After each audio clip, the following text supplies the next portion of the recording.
No, he thinks differently. He thinks, what can I do to own that competitor? Or, if that doesn't work, what can I do to get rid of that competitor? And I said to him, that's quite aggressive. He said, well, passive aggressive.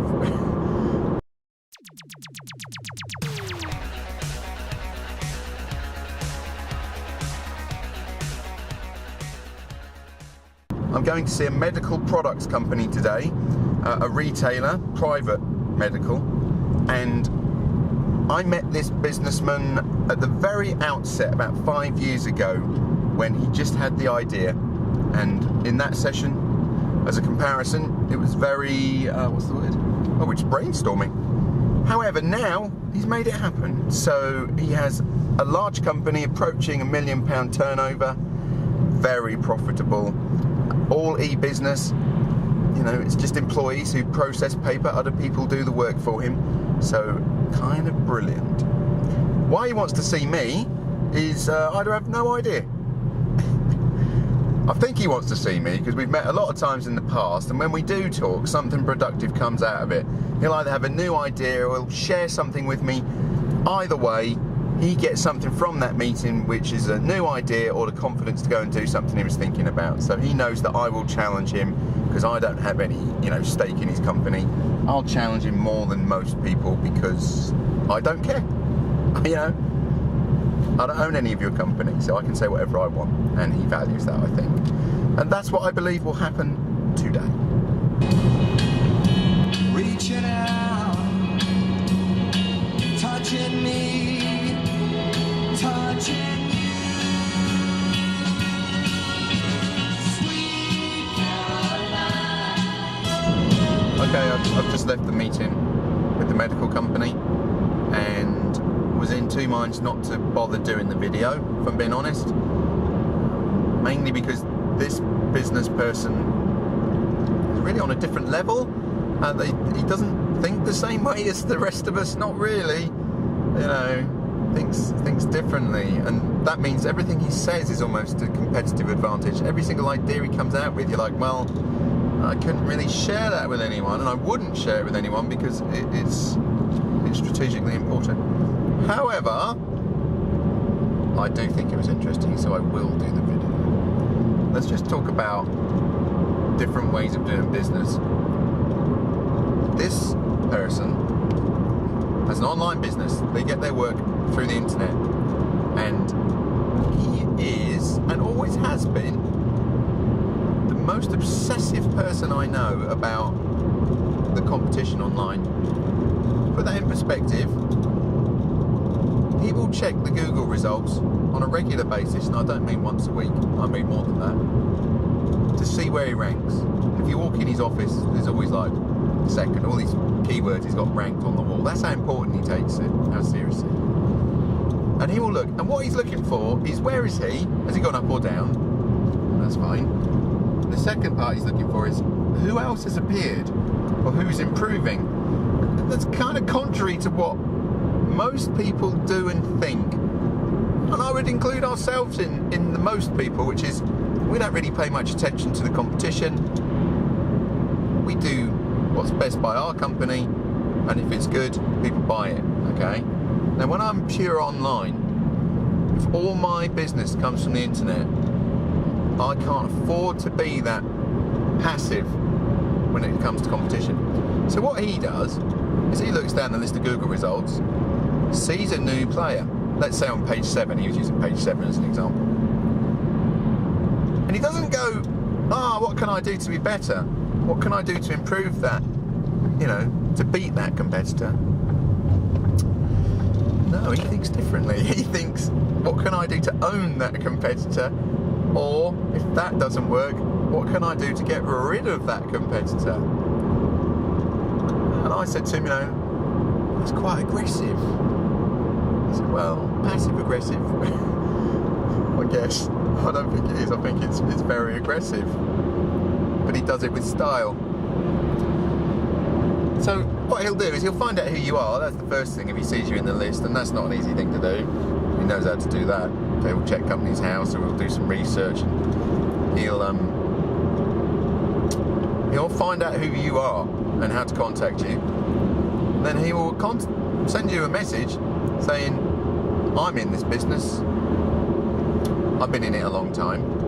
How much do you want for yours? And most people will opt out of their businesses for a couple of thousand, 2, 3, 4,000 when they're early stage. Imagine that, you put up a website and you just bought the domain name and it's online and it's got some good ranking. Someone sends you an email before you've had to do any work really and says, I'll give you a couple of thousand. You're going to take it probably because you haven't actually built a business yet. It's just, you don't look that far ahead. You see like the financial gain. So he'll make you an offer. £2,000 to get rid of a competitor in Google ranking, that's not bad. Not really, when you think of the level, it's £1 million company. So he'll do that, or he'll team up with you, and he'll send you a message and say, look, I'm in this business already, do you want to work with me? We'll share the spoils. It's another option. Or he'll watch you, and if you go down or something happens, and he gave an example where someone's phone number stopped working, he will contact you because he knows you're on the down. That particular person was facing, bailiffs. He rings them up and says, I'll pay off your debt, which I think was about £5,000. You have to sign across your entire business and all social media platforms to me and provide all the data. Of course they say yes, because they're on the back foot. Well, he'll do that. So he's still in the kind of I'll help you place, I'll buy you, I'll work with you, or if you're on the back foot, I'll make you an offer you can't refuse. And the fourth option is he comes at you with intellectual property. So he'll register, if you launch a business, he'll make sure he's got the trademark, registered trademark, and he'll send you a letter with sort of, legal overtones saying you need to cease trading immediately. And most do. Now that's an interesting approach that has worked brilliantly for him. He watches the competition like a hawk, and when he sees any kind of significance, any kind of positivity or move on their part, whether positively or negatively, he takes them out of the picture. Which is why he's the individual in business I know who owns the most domain names. He owns 540 in-sector domain names. Put that in perspective, right? I'm a business consultant. That is like me buying 540 domain names to do with consultancy. For a start, I couldn't think of 540 names to do with consultancy. And secondly, I wouldn't want to. But he did. And so if he sees somebody come online who hasn't registered a trademark, he owns the most trademarks too, that I know, like through the patent office, If he sees that you're in the game, then he makes sure he owns the intellectual property before you do. And if you become a problem, he uses that leverage to turn you into not a problem. It's an interesting idea, isn't it? So you've got two sides of the coin, and I don't think anywhere in the middle actually works.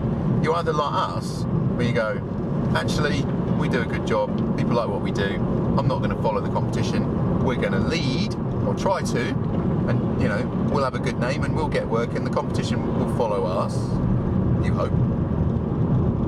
If they don't, it'll be our fault. Or you take the other side of the coin, which would be an online trader's perspective, which of course is what a lot of companies are, a pure business, where you don't do that. You look the other way and you go, I'll still improve everything about my business, but if you appear in my space, I will make sure you're removed from that space in a nice way or a not so nice way. Interesting. Nowhere in the middle. I don't think in the middle works. You ignore the competition and trailblaze, or you say, actually, I'm going to take out all my competition and be the man standing, or the woman standing. And somewhere in the middle, I think, is kind of diluted. So that's what we talked about. Now, coming back to what I said at the start, what did I do today? I have no idea.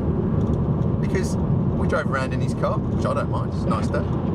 And we went and had a coffee in Tesco, which I don't mind, I like coffee. But I did say to him, you're in my list of, 5-10 people who really don't need me. That you know it all, or enough. And, why am I here? And he's very open about it. He says, you're here because you've got a different take on things and, you have ideas. Fine. I'm happy to be here. Yeah. So that's what we did. We talked about a lot of stuff that I cannot tell you. When your mind works like that as an entrepreneur, literally everything that comes out of your mouth is competitive advantage that you couldn't share with someone else. It is. Everything he says, is innovative, which means I won't be telling you. Just as I wouldn't tell anybody else's competitive advantage. However, for a video purpose, very interesting. He has a strategy, which is take out the competition before they become a problem. You can word it differently, but that's what it is. When they become a problem, too late.